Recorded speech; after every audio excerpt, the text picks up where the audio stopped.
नमस्कार, स्वागत है आपका हमारी इस खास पेशकश में। आज पार्ट 2 है। निर्मला सीतारमण इस देश की वित्त मंत्री आज फिर संबोधन करेंगी। कल का लेखा जोखा आपने हर जगह देखा, लेकिन आज जो होने वाला है वो है किसानों की बात। 20 लाख करोड़ पार्ट 2। अब से ठीक 15 मिनट बाद वित्त मंत्री निर्मला सीतारमण 20 लाख करोड़ के ब्यौरे को लेकर प्रेस कॉन्फ्रेंस करने वाली हैं।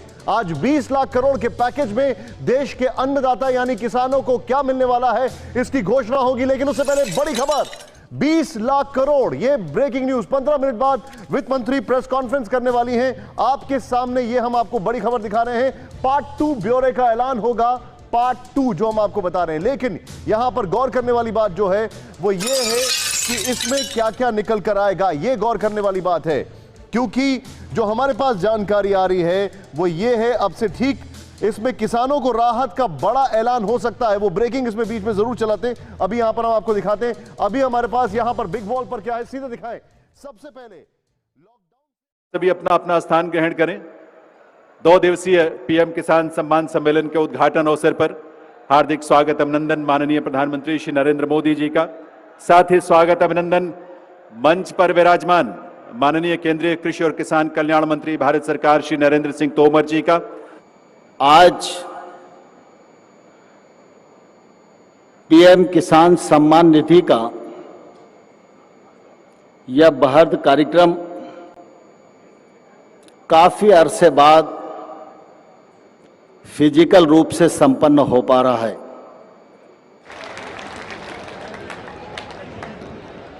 बहुत बहुत आभार माननीय श्री नरेंद्र सिंह तोमर जी का। देवियों सज्जनों, 2 दिवसीय प्रधानमंत्री किसान सम्मान सम्मेलन में आज यहां एग्री स्टार्टअप कॉन्क्लेव और प्रदर्शनी का शुभारंभ हुआ है। वहीं अब माननीय प्रधानमंत्री महोदय पीएम किसान सम्मान निधि किश्त जारी करेंगे, जिसमें देश के करोड़ों किसानों के बैंक खातों में 16,000 करोड़ रुपए की राशि डीबीटी के माध्यम से जमा होगी। मैं निवेदन करूंगा माननीय प्रधानमंत्री महोदय से कि वे रिमोट का बटन दबाकर पीएम किसान सम्मान निधि की किश्त जारी करने की कृपा करें।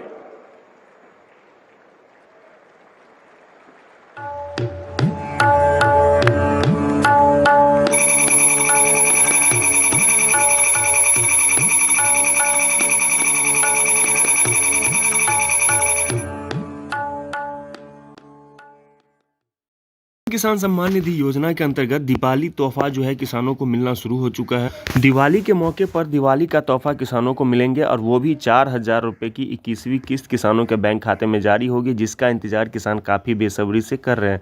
लेकिन कैसे आपको ये 4,000 रुपये की किस्त मिलेगी वो भी इस वीडियो में हम आपको संपूर्ण रूप से बताएंगे। क्योंकि आपको जैसा भी पता होगा कि यहाँ पर नया आवेदन के लिए प्रक्रिया शुरू हो चुका है। जिन किसानों को 4,000 रुपये लेना है उनको न्यू फार्मर रजिस्ट्रेशन जारी करवाया जाएगा। साथ में खाद बीज के लिए 5,000 रुपये की राशि भी किसानों को बैंक खाते में मिलेगी, क्योंकि इसका ऑनलाइन आवेदन शुरू हो चुका है। जैसा कि आपको पता होगा, खाद बीज के लिए किसानों को ज़्यादा कुछ करना होता नहीं है, बस सिर्फ और सिर्फ अपना बैंक खाता, जिस बैंक खाते में ये राशि चाहिए वो बैंक खाता ऐड करना होता है। जैसे कि बैंक का नाम, bank account number, IFSC code, किस ब्रांच में आपका बैंक अकाउंट है, IFSC कोड यहाँ पे फिलअप करना होता है।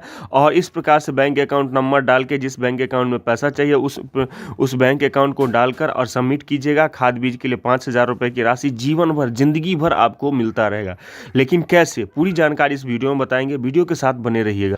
दोस्तों, जैसा कि आपको पता होगा कि पीएम किसान सम्मान निधि योजना के अंतर्गत मोदी सरकार 21वीं किस्त की राशि जारी करने का ऐलान किया, यानी कि आज 21वीं किस्त किसानों के बैंक खाते में जारी हुई है। और हर बार जो है दिवाली के मौके पर जो है दीपावली का जो तोहफा होता है, जो गिफ्ट होता है, वो दिया जाता है। जैसे कि आप लोग भी नौकरी करते होंगे तो उस कंपनी में जो है दीपावली का जो तोहफा है, जो गिफ्ट है, वो किसानों को दिया जाता है। उसी प्रकार से अब जो है किसान तो किसी का नौकरी करता नहीं है, तो सरकार जो है, सरकार की जिम्मेदारी बनती है कि उसका राशि जो है किसानों के बैंक खाते में दिया जाए। इसलिए जो है सरकार ने बड़ा घोषणा किया है। अब जो है दीपावली का बोनस जो है किसानों के बैंक खाते में सीधे मिलने वाले हैं। इसी दिन का किसान काफ़ी बेसब्री से इंतज़ार भी कर रहे थे कि हम लोगों का गिफ्ट कब मिलेगा, तो वो गिफ्ट जो है अब आपको मिलेगा। घबराने की ज़रूरत नहीं है, पूरी प्रक्रिया बताएंगे। वीडियो के साथ बने रहिएगा। अगर आप हमारे चैनल पर नए हैं तो चैनल को सब्सक्राइब कीजिएगा।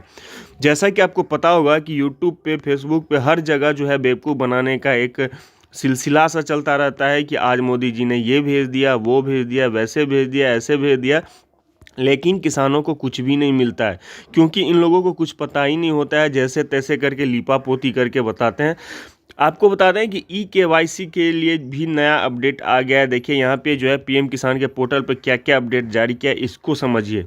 देखिए यहाँ पर जो है नया आवेदक को, यहाँ पे नया जो आवेदक है उनको ई-केवाईसी करवाना ज़रूरी है और इसका ऑनलाइन आवेदन यहाँ से होता है। ठीक है, आपको लग रहा होगा, लेकिन यहाँ पे न्यू फार्मर रजिस्ट्रेशन जो है, जिन किसानों को दिवाली का तोहफा चाहिए उनके लिए जो है यहाँ से करना होता है। क्या करना होता है वो भी हम आपको बताएंगे पूरी प्रक्रिया के साथ।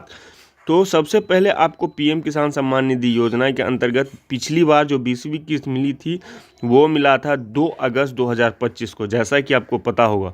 ठीक है, अब जो है 21वीं किस्त जो कि आज दीपावली के मौके पर किसानों के बैंक खाते में जारी की गई है, इसमें कुछ शर्तें रखे गए हैं, जैसे कि न्यू फार्मर रजिस्ट्रेशन, जैसे कि ई-केवाईसी जो कि किसानों को करवाना अनिवार्य है। तो ई-केवाईसी सिर्फ वही किसान कराएंगे जिन्होंने ई-केवाईसी अभी तक नहीं करवाया है। अब आप ये सोच रहे होंगे कि भैया ई-केवाईसी क्यों कराए, क्योंकि आपने तो ई-केवाईसी करा रखा होगा, तो क्या दोबारा किसानों को ई-केवाईसी करवाना होगा? देखिए, सरकार जानना चाहती है कि जो किसान इसका लाभ ले रहे हैं वो जीवित हैं या अभी जीवित नहीं हैं, क्योंकि सरकार को ये जानकारी होना चाहिए कि किसान जीवित भी है या नहीं है। बहुत सारे ऐसे किसान हैं जो लाभ लेते तो हैं, कोई इशू नहीं है, लेकिन बाद में खुदा न खास्ता कुछ हो जाता है, वो मर जाते हैं, लेकिन उनका पैसा सरकार को नहीं पता होता है और वो किसानों के खाते में जारी करते रहते हैं। बाद में उनका परिवार जो है वो एटीएम से या किसी माध्यम से पैसा निकाल लेते हैं। इससे सरकार का नुकसान हो जाता है, क्योंकि वो किसान को तो फ़ायदा मिलता ही नहीं है, क्योंकि वो तो है ही नहीं। इसलिए सरकार जो है इस पे नए आदेश जारी करती है और कहती है कि नहीं भैया, ई-केवाईसी तो करवाना ही होगा फिर से। अगर ई-केवाईसी नहीं कराते हैं तो लाभ कैसे दिया जाता है? देखिए, ई-केवाईसी में कुछ ज़्यादा फंडा होता नहीं है, बिल्कुल आसान तरीका है। अपना आधार नंबर यहाँ पर फिलअप कीजिए। ठीक है, आधार नंबर डालिए और जो आधार नंबर आप डालते हैं उस पर एक OTP जाएगा, OTP वेरीफाई कीजिए, बात ख़त्म है, कुछ है ही नहीं। ठीक है, तो आप एक बार ट्राई करके देख लीजिएगा। वैसे कुछ खास कमर्शियल नहीं रखा गया। ठीक है, तो अगर नहीं भी लेते हैं तो पैसा रुकेगा नहीं, या फिर रुक भी जाता है तो बाद में आप करवाते हैं, पैसा क्लियर हो जाता है। ठीक है, अब यहाँ पे सबसे बड़ा सवाल ये है कि खाद बीज के लिए जो सरकार के द्वारा 5,000 रुपया दिया जाता है, वो बहुत सारे ऐसे किसान हैं जिनको अभी तक इसका लाभ नहीं मिलता है। इसके लिए आपको क्या करना होता है? इसके लिए ज़्यादा कुछ नहीं, आपको अपने गूगल मोबाइल में टाइप करना है DBT। ठीक है, नीचे स्क्रॉल कीजिएगा, DBT गवर्नमेंट ऑफ इंडिया का ऑफिशियल पोर्टल खुल के आ जाएगा, इस पर सिंपली क्लिक करना है। क्लिक करने के बाद एक नया पेज खुल के आएगा, यहाँ पे देख सकते हैं कि खुल रहा है। खुलने के बाद आपके सामने कुछ इस प्रकार से पेज खुल के आएगा, जिसमें बहुत सारे ऑप्शन भी आते हैं। इसमें आपको अप्लाई ऑनलाइन वाला ऑप्शन यहाँ पे दिख रहा होगा। ठीक है, खाद बीज के लिए जो अप्लाई कीजिएगा उसके बारे में मैं आपको जानकारी दे रहा हूँ। यहाँ पे अप्लाई ऑनलाइन वाला ऑप्शन यहाँ पर दिख रहा होगा, सिंपली आपको इस वाले ऑप्शन पर क्लिक कर देना है। क्लिक करते ही आपके सामने एक और पोर्टल खुलेगा, जिसमें पूछा जा रहा है कि आप कौन सी योजना का बात कर रहे हैं, कि आप किसान हैं, स्टूडेंट हैं, या फिर यूथ हैं, या फिर आप जो बुजुर्ग हैं जो पेंशन वेंशन के बारे में जानना चाहते हैं, या फिर महिला चाहे बच्चा वाली योजना के बारे में जानना चाहते हो। आप किसान हैं, आपको किसान वाला ऑप्शन ही सेलेक्ट करना है। ठीक है, ध्यान रखिएगा। किसान वाला ऑप्शन सेलेक्ट करने के बाद फिर से एक पोर्टल खुल के आएगा, कुछ सेकंड वेट कीजिएगा, उसके बाद खुल के आएगा। अब यहाँ पे दोस्तों देख सकते हैं कि किसानों के लिए 1 2 नहीं टोटल 8 योजना चलाई जा रही है, जैसे कि प्रधानमंत्री फसल बीमा योजना, जिसमें बीमा के तहत जितना भी बीमा का क्लेम होता है वो आपको सरकार के द्वारा जारी किया जाता है। सब मिशन एग्रीकल्चर, यहाँ पे देखिए खाद बीज के लिए यहाँ पे 6ठे नंबर पे दिया जाता है फर्टिलाइजर सब्सिडी, और ये क्लिक हियर वाला ऑप्शन दिख जाएगा, इस वाले ऑप्शन पर आपको सिंपली क्लिक कर देना है। ठीक है, क्लिक करने के बाद आपके सामने श्योर का ऑप्शन मिलेगा, यहाँ पे आपको श्योर करना है। श्योर करने के बाद एक पोर्टल खुल के आएगा कुछ इस प्रकार से। अब यहाँ पे पूछा जा रहा है कि खाद बीज का जो पैसा है वो कौन से बैंक खाते में आप लेना चाहते हैं, वो बैंक खाता दर्ज कीजिए। तो आपको अपना बैंक का नाम यहाँ पे, ठीक है। उसके बाद बैंक अकाउंट नंबर, राज्य, जिला, ब्लॉक, ये सब सेलेक्ट करना है। आईएफएससी कोड वाले क्लिक करके आईएफएससी कोड नंबर डालना है। बिना आईएफएससी कोड का पैसा नहीं मिलेगा, ध्यान रखिएगा। बैंक खाते के साथ आईएफएससी कोड भी होना ज़रूरी है। तो यहाँ पर आईएफएससी कोड डालकर सबमिट कीजिएगा। सबमिट करने के ही बाद ही, मतलब कि 1 से 2 दिन बाद ही आपके बैंक खाते में खाद बीज के लिए 5,000 रुपये क्रेडिट कर दिए जाते हैं। एक दिन में ही ज़्यादातर कर दिया जाता है, जिस दिन आप फिलअप करते हैं उसी दिन कर दिया जाता है, लेकिन कुछ केस में सर्वर डाउन होने के कारण दूसरे दिन भी लग सकता है, तो इसलिए आपको घबराना नहीं है। अब सबसे बड़ा सवाल ये है कि क्या आपको ये फॉर्म खुल रहा है या नहीं खुल रहा है। जैसे ही आप क्लिक करते हैं तो इस प्रकार से फॉर्म अगर नहीं खुल रहा और आपको कुछ इस प्रकार से आ रहा है तो भी घबराने की ज़रूरत नहीं है। यानी कि यहाँ पे अभी आवेदन चालू नहीं है, इसका आवेदन अभी फ़िलहाल बंद कर दिया गया है। तो हो सकता है 1 से 2 दिन में फिर से इसका आवेदन चालू हो जाए। तो आप हमारे चैनल को सब्सक्राइब करके रख लीजिए। जैसे ही इसका आवेदन चालू होता है सबसे पहले हम आपको वीडियो बना के देंगे। सब्सक्राइब नहीं कीजिएगा तो मेरा वीडियो मिलेगा नहीं, आप आवेदन कर नहीं पाइएगा। इसलिए बोल रहे हैं कि आप सब्सक्राइब करके रख लीजिए, आपको लाभ मिल जाए। बाद में आप चाहे तो अनसब्सक्राइब कर दीजिएगा, कोई दिक्कत नहीं। हम चाहते हैं कि आपको फ़ायदा मिले, इसलिए बोल रहे हैं अभी का अभी जाएँ और चैनल को सब्सक्राइब वाले बटन पर क्लिक करके सब्सक्राइब कर लीजिए। जैसे ही खाद बीज के लिए ऑनलाइन आवेदन शुरू होता है वीडियो बना के सबसे पहले देंगे और सीधा लाभ आपको मिलेगा। वीडियो में फिलहाल इतना ही। जय हिंद, जय भारत।